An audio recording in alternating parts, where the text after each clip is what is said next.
tem um papel executivo.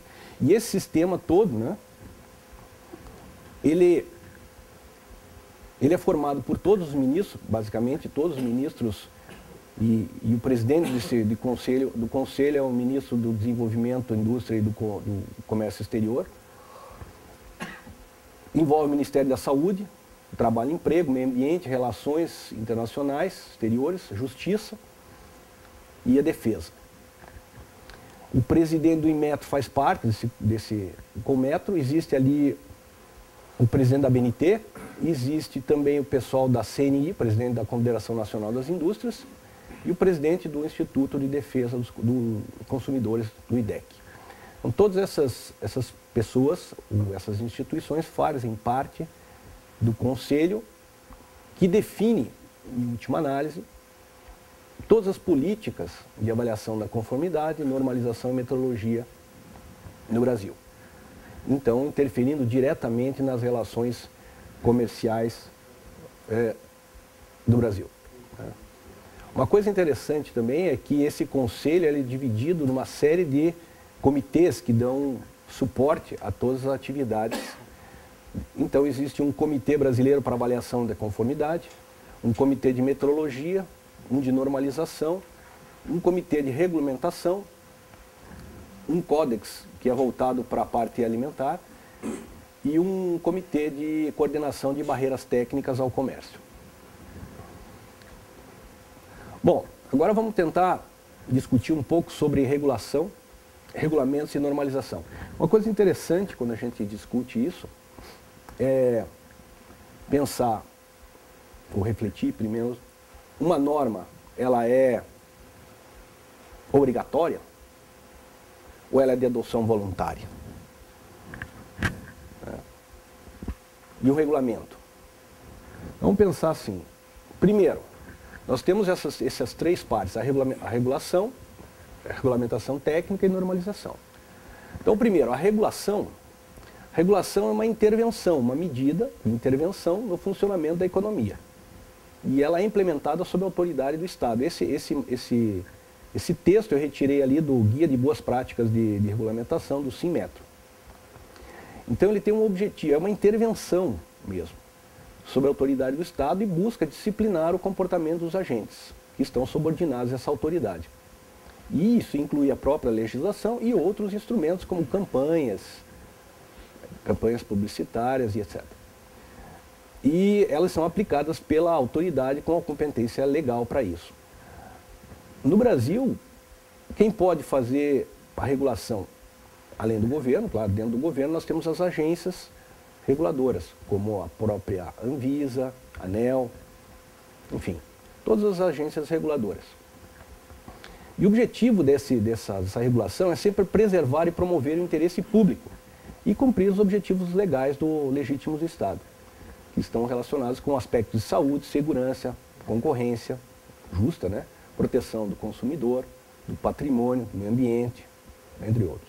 E essa regulação ela é sempre aplicada quando a sua ausência pode resultar em prejuízos ou danos, ou pode comprometer, então, o alcance dos objetivos legítimos do Estado. Então, é só nesse momento, então, que um país aplica a regulação. Bom, e o que é uma regulamentação técnica? Bom, uma regulamentação técnica, então, os regulamentos técnicos, então, são documentos de caráter obrigatórios.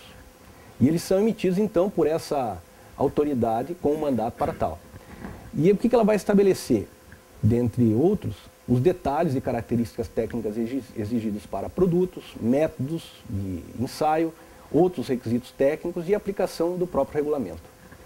E esses requisitos, além, podem serem aplicados a serviços, processos, competência de pessoas e os seus resultados. E é recomendado que cada regulamento técnico, ou a sua regulamentação técnica, utilize como referências diretrizes e normas internacionais, considerando os termos dos acordos internacionais, regionais, multilaterais e bilaterais que o país é signatário. Então aqui já existe uma diferença entre normalização, ou norma, e regulamento técnico. O regulamento técnico ele é de caráter obrigatório, enquanto a norma técnica ela é de caráter voluntário.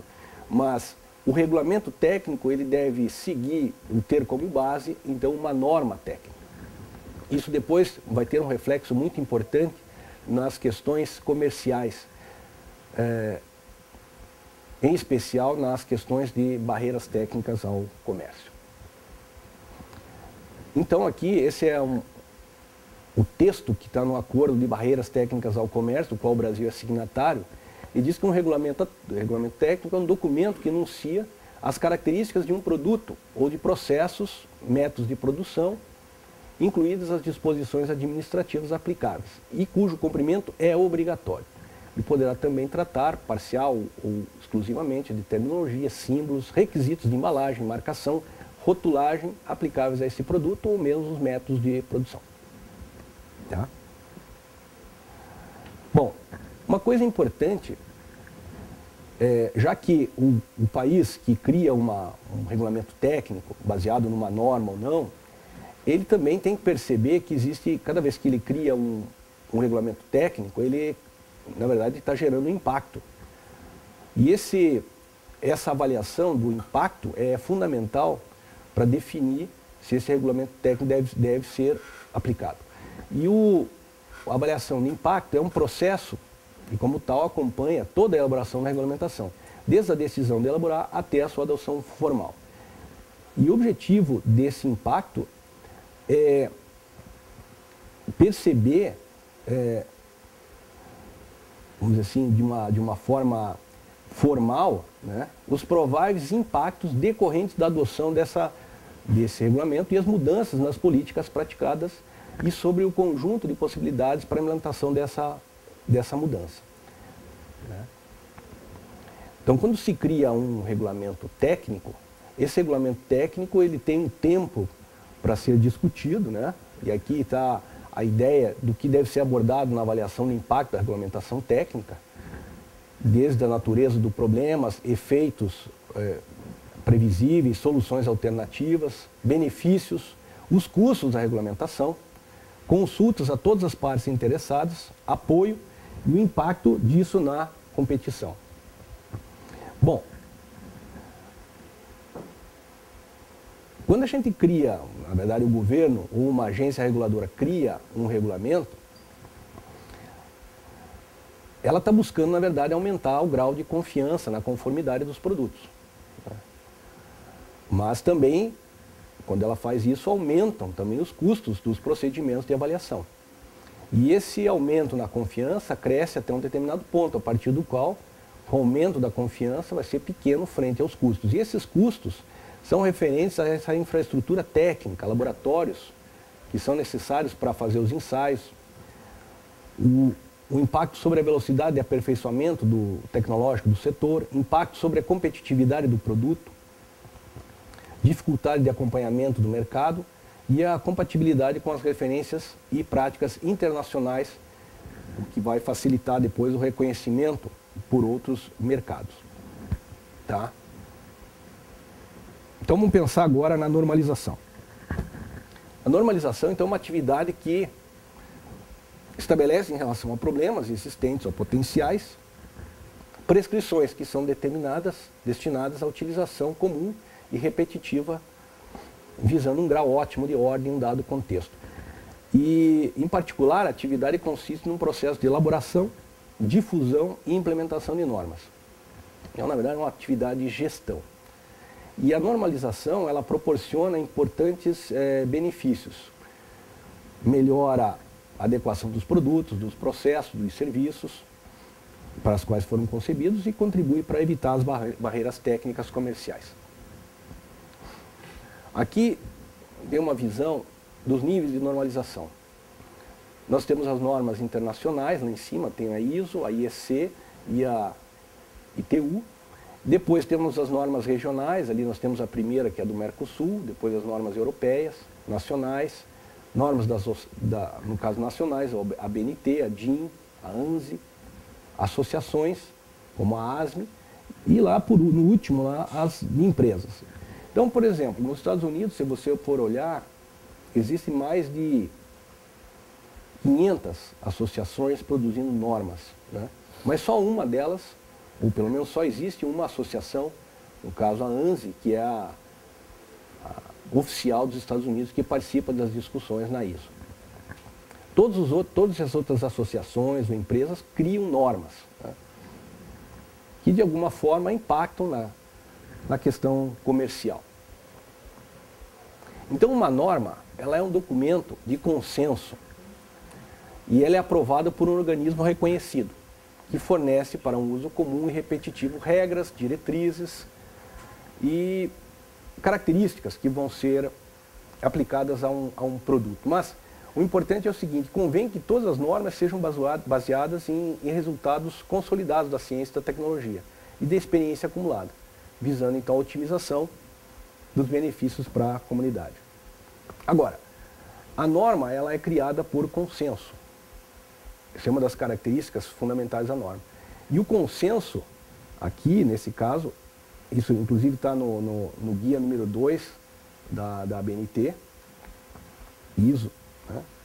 E o acordo geral, ele é caracterizado pela ausência de oposição fundamentada. Então essa é a ideia de consenso. Consenso, na verdade, não é unanimidade.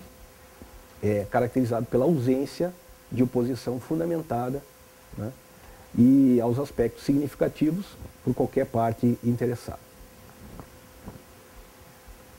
Então uma norma, esse aqui é retirado do acordo. Uma norma, então, é um documento aprovado, reconhecido, né, mas o seu cumprimento não é obrigatório. Então uma norma, ela é de adoção voluntária, né? Então, aqui tem uma figura que tenta representar os princípios fundamentais de elaboração de uma norma.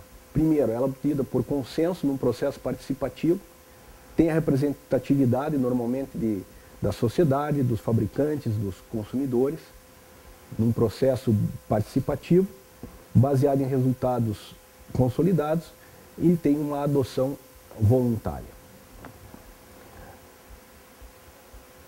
Agora vamos entender o papel da avaliação da conformidade.